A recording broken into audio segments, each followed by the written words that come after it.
아까 제가 말씀드렸듯이 여러분의 꿈의 지도판을 한번 만들어 볼 거예요. 이렇게 나무를 이용해서 만들어 볼 건데요. 제가 테이블톱, 이 톱을 이용해서 한번 지도판을 재단해 보겠습니다. 요 밑에 바닥판에다가 꽂을 수 있도록 여기에 홈을 파줄 거예요. 그것을 한번 보여드려 볼게요. 홈 크기는 적당하게 이 나무의 한 반보다 조금 더 많이 한다고 생각하고, 이 톱을 이용해서 모든 건 다 이 톱으로만 거의 작업을 해요. 자, 각도가 중요하겠죠? 어떤 각도로 누웠을 때 여러분이 보기 편하실까요? 저는 90도가 아닌 80도로 한번 제작해 볼게요. 80도.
이렇게 홈에 맞게 제가 이제 길을 냈어요. 이렇게 해서 이 보드판을 이제 띄워주면 되고요.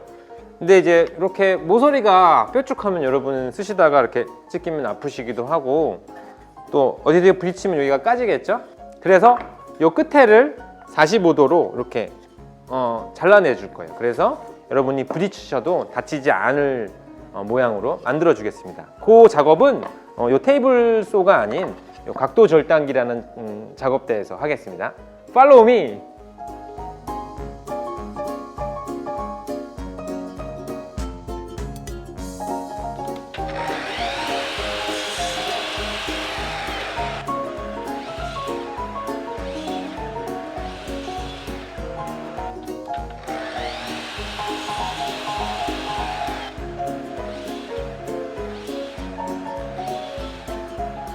자, 이렇게 해서 재단이 끝났습니다. 재단도 끝났고 이렇게 모서리 가공도 다 끝났어요. 네, 안전하죠, 더. 네, 모서리 가공도 끝났습니다. 자, 지금부터 할 거는 이렇게 가공되어 있는 이 목재를 사포로 갈아줄 거예요. 이거 여러분이랑 같이 할 거고요. 키트에 포함되어 있는 사포를 이용하면 됩니다. 자, 주의사항이 있습니다. 어찌됐든 이 나무를 가는 행위를 해야 되기 때문에 나무에 가시들이 좀 있을 수 있어요. 그렇기 때문에 집에서 쓰시는 이런 장갑, 아무 장갑이어도 상관없어요. 이런 장갑을 하나 끼고 작업을 해주시면 좋고요. 그리고 이렇게 마스크를 착용하고 해주시면 훨씬 안전하게 작업을 하실 수 있을 거예요. 선생님은 여러분한테 설명을 해야 되니까 잠시 마스크를 벗어두겠습니다.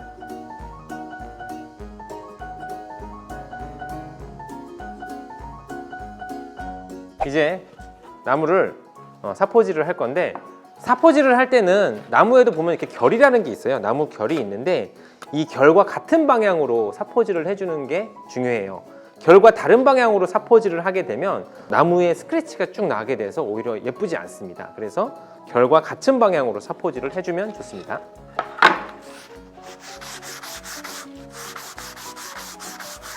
목공에는 이렇게 참 많은 노동이 필요합니다. 네, 이렇게 해서 원하는 만큼, 여러분이 생각했을 때 원하는 만큼 나무를 밀어주면 돼요. 최대한 이 나무 가시라든지 거스름이들을 제거해 준다고 생각하면 돼요. 먼지가 꽤 나죠. 자, 이런 모서리 부분도 꼼꼼하게 합니다. 이렇게 모가 난 부분도 사포를 이용해서 이렇게 밀어주시면 훨씬 더 촉감이 더 좋습니다.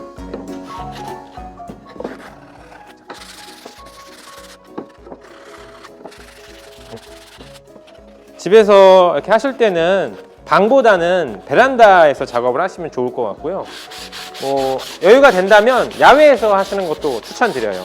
이게 생각보다 미세한 먼지들이 많이 날리기 때문에 방에서 하시면은 엄마한테 등짝을 맞을 수 있습니다. 네. 그래서 베란다라든지 아니면 뭐 놀이터 같은 데서도 하실 수 있잖아요. 놀이터에서 하신다든지. 자, 모서리는 어느 정도 늘린 것 같아요.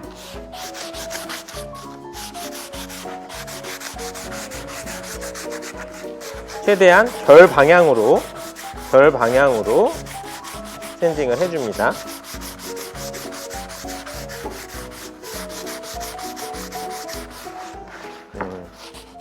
될 수 있으면 이렇게 장갑을 끼고 하시면 좋아요, 여러분. 이제 어느 정도 샌딩이 마무리됐습니다. 제가 한번 장갑을 벗고 한번 만져볼게요. 잘 됐나? 맨살로 만져야지 더 잘 느껴지겠죠? 그래서 뭐 가시가 나온 데가 없나 이렇게 한번 느껴봅니다. 여기를 조금 더 하면 좋겠구나. 그러면 여기를 조금 더 이렇게 좋아. 여기도 좀 될 수 있으면 날카로운 부분들을 없앤다고 생각하면 좋아요. 자, 요 밑에 판도 마찬가지입니다. 자, 이렇게 이제 사포질까지 끝났어요. 네, 끝났고 이제 여기다 무엇을 할 것이냐.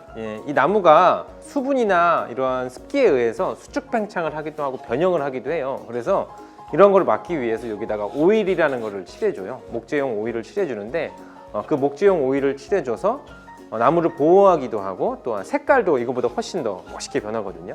사실 요 목공용 오일을 사용하셔도 되지만 집에 포도씨유라는 저희가 먹을 수 있는 오일 중에 포도씨유라고 있어요.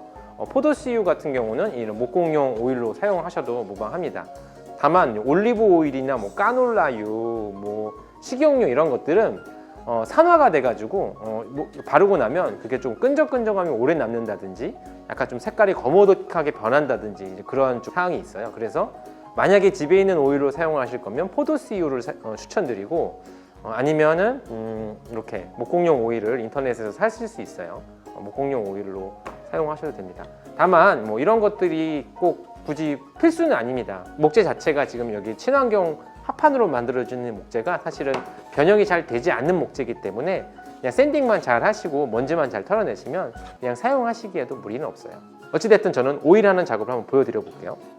자, 오일을 하기 전에 여기 겉면에 묻어있는 이런 먼지들을 손을 이용해서 잘 털어주세요. 네, 잘 털어주시고 여러분도 집에 안 쓰는 옷이나 버리는 뭐 속옷도 상관없어요. 면으로 되어 있는 어떠한 옷이어도 상관없고 안 쓰는 옷이 있으면 이렇게 가위로 조금 잘라내셔서 많이도 아닙니다. 그냥 손바닥 크기만한 정도면 충분해요. 예. 이렇게 못 쓰는 옷을 잘라내시고 요 잘라낸 원단에다가 장갑을 좀 끼시면 좋겠죠. 목공용 장갑 끼셔도 되고 아니면은 비닐 장갑 끼셔도 좋아요. 비닐 장갑도 오일이기 때문에. 그래서 오일을 이렇게 천에다가 이렇게 묻혀줍니다.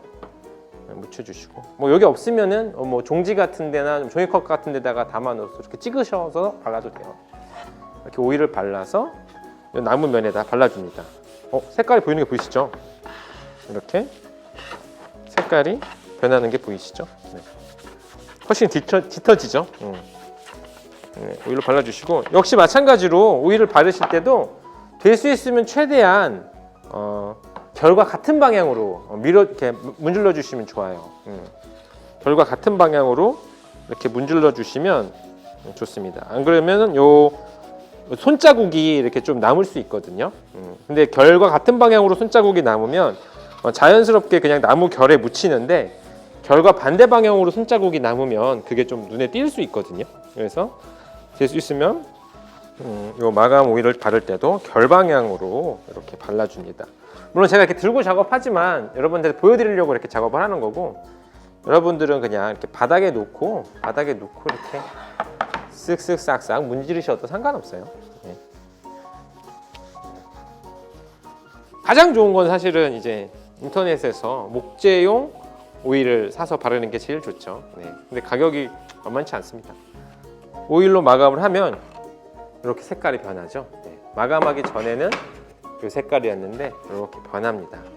자, 이렇게 완성된 꿈의 지도판을 이제 완성을 했습니다. 여기다가 여러분의 꿈의 지도를 그려보세요. 뭐 판에다가 직접 그리셔도 상관없습니다.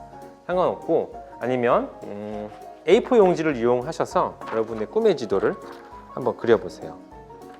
이런 식으로 저도 쓰고 있죠. 자, 꿈의 지도, 여러분의 꿈의 지도를 이렇게 그려서 판 위에 올려두시고 수시로 여러분의 꿈을 체크하시길 바랍니다. 이게 좀 흘러내리면은 집에 이렇게 집게 같은 걸로 이렇게 물려두시면은 더 흔들리지 않겠죠. 이상으로 여러분과 함께 꿈의 지도판을 만들어 봤습니다. 이렇게 꿈의 지도를 올려놓을 수 있는 지도판을 만들어 봤고요. 여러분은 정말로 저보다 더 큰 가능성을 가지고 있는 친구들입니다. 여러분이 지금 꿈꾸시는 어떤 일이든 충분히 될 수 있습니다. 다만 그 과정 안에서 어려움도 있고 또한 어떤 난관을 만나실 수 있지만 그 과정에서 방향을 잃지 않으시려면 이렇게 꿈의 지도를 그리고 자신의 꿈을 향해서 달려가시기를 바랍니다. 부족한 저의 강의였지만 이렇게 경청해 주셔서 너무 감사하고 또 좋은 기회가 있어서 우리 언젠가 또 다시 만날 수 있었으면 좋겠습니다. 이상 각도와 커브의 정헌진 디자이너였습니다. 감사합니다.